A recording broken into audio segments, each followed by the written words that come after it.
9 down at the docks, Cruising Yacht Club. So 3.5 hours away from race start. The sun that was here has gone in a little bit. There's the odd little puff of breeze coming through, but we're probably about an hour away from the beginnings of the southerly. Here's the King Billy crew. We might just have a very quick chat with the guys here.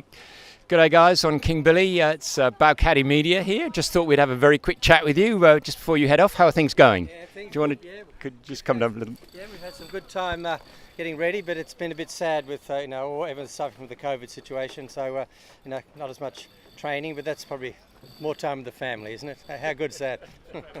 Bill, right. So what's it looking like for you guys on the first day? Oh, well, we're a little wooden boat, and we just love the southerly. So bring it on, mate. And see, you've got somebody already going up the mast there. Hopefully that's just standard stuff. Yeah, no, she's just going to check things and make sure everything's in order. So yeah, just normal stuff. Yeah, exactly. And do you do any of that stuff actually down the course as well, especially after a first sort of heavy night? Do you do that when it's a bit lighter? You just try not to. Yeah, but sometimes there is something that you've got to attend to, so you just got to safely go about and exercise to look at something. But no, you wouldn't normally do that. No. All right, well, go well, and look forward to seeing you in Hobart. Oh well. Okay, catch you later. All right, so we're walking around here. So here's Hutzbar, Bruce Taylor's. I've come to an accord with Bruce and Drew that I don't talk to them before the race because I jinx them every time they talk. These guys have got to be the closest to never quite getting IRC. I can't tell you how many times they've won their division, got within a place or two. It's an extraordinary boat, incredibly experienced sailors, and so overdue a win in this race. Lovely to see if that happens this time around, but we'll wait and see. All right, who else have we got here? So, a couple of guys in the two-handers here. G'day, gents. G'day, local hero. You got 1 minute literally to say hello. We're just talking live on YouTube. Do you mind just coming down just for 1 second to have a very quick chat? So 17 of you now, I think, left in the two-handers. Sorry?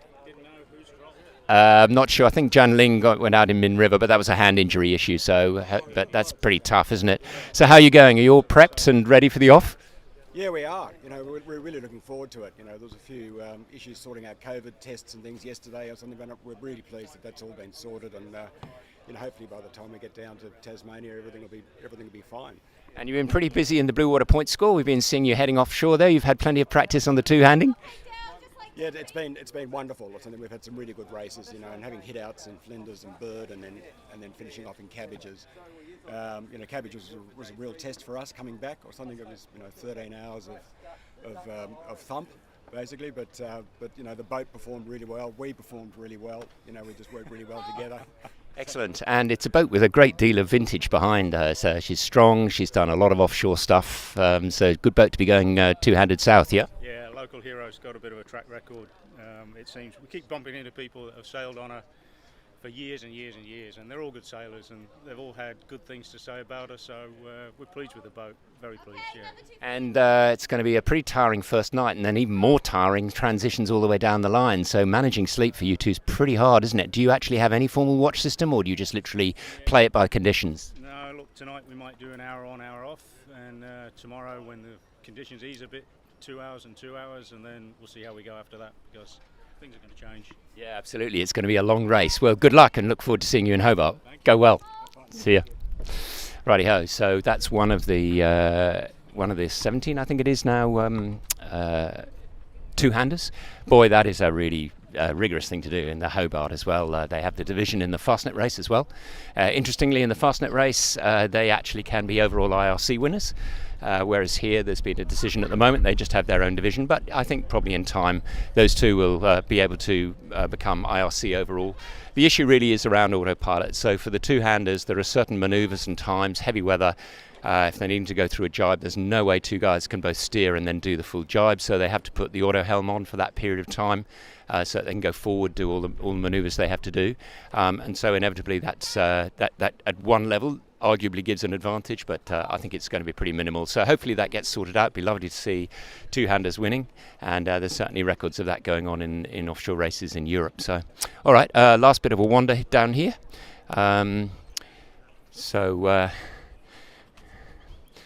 G'day guys on Huntress. This is Balcaddy Media live on YouTube. How are you going? All ready to go? Yeah, we're getting there. We're just about right. And PCR's all sorted. Yeah, we got a test in early this morning, and we're all pleased about that because it had been a bit of a delay. So yeah, that was a big relief to have that sorted out. And fair bit of sitting on the weather rail overnight tonight. I think we're going to be spending a long time there, probably a good 30, 40 hours. So yeah, we're trying to think about that too much, but we just got to do what we're going to do. Yes, and unfortunately the hardest bit at the end of it all is when you got through that little lot, you're just as tired sort of trying to work your way through all those transitions, I'm taking it, yes? Yeah, absolutely. I think it's going to be a bit of a mixed bag for the race. I'm not the person calling the shots, but yeah, we're ready for, I think, losing all our head saws and not many spinnaker. So, yep. Sounds that way. All right, well, go well and look forward to seeing you in Hobart. Thanks. Good work, guys. Team from Excess Moments, nice to see you guys. Solera. And who have we got here? Pretty Woman. All right. So here we go. Let's see if we can get somebody from Pretty Woman. G'day, guys, on Pretty Woman. Crosby Lorimer from Bow Caddy Media. So you messaged us to say you were looking forward to the interview. So here we are. Who's going to come and talk to us for a moment? Who said that? I don't know. Somebody put it up. So somebody want to come and say hello?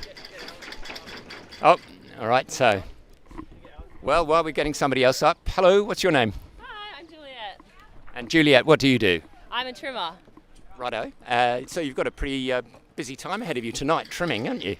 Yeah, exactly. Really looking forward to it. It's my first Hobart, so ready to get amongst it and just get out there. So excited. Great stuff. And g'day. Sorry, I don't know your name. Hi, Richard. How are you? Excited. You excited just to be going, yeah? Yeah, excited just to be going and making sure we've got all this COVID testing sorted out, but I'm sure everyone's having the same challenges. And it's going to be a long race, isn't it? It is, but we're looking forward to it, ready for it. We've had a bit of practice going upwind in the Cabbage Tree and other races, so... And Sydney 38s, you know, they've done this race so many times. They're great boats to be doing it in, yeah? This is not a Sydney 38. 36. No, No, it's not. It's not even a Sydney. What is it? it's a Far 45. Oh, Far 45. Oh, I beg your pardon. I'll take that all back. That's pretty rough, because as a guy who used to sail Far 40s, I should know that much at least, but my apologies. So how are you going to manage those sort of lighter airs? Well, we've talked about it. We've got a plan on what sails to use, and we're trying to be across the weather patterns to work out where to go. And it's going to be about where to go, obviously, stating the obvious there. And we've got a good team of enthusiastic crew. And a navigator who's not going to get much sleep, I guess. Yep. Alice is downstairs working hard now. Try to work out, like everybody else, how the heck to work your way through all those transitions. Well, good luck. Look forward to seeing you down there, and I will remember she's a Far 45 in future. Thanks, Richard. Catch you later. See ya. Righto, well, yes, I suppose if you look at the stern, you'd have known that straight away, especially with the wheel. Anyway, so there you go. Yeah, it's sort of getting closer to departure time now. Excuse me. One thing you'll notice if you look around at some of the fleet there is there's no Rolex sticker on the bows anymore, so the only thing that's on the bow is the identification number in large letters. I hope they've sorted all of that issue out about those staying on all the way through the race. We'll certainly know after the first night, but it's a trend now all around the world, the sort of environmental implications of having stickers that just fall off into the sea. There's enough plastic in the sea anyway that you really don't need that. So most of the major offshore races now don't show the Rolex sticker, put the Rolex sticker on anymore, but bow numbers are pretty essential for identification purposes on the way down. Great race in prospect, so we're looking forward to catching up with you further down the line. Bye for now.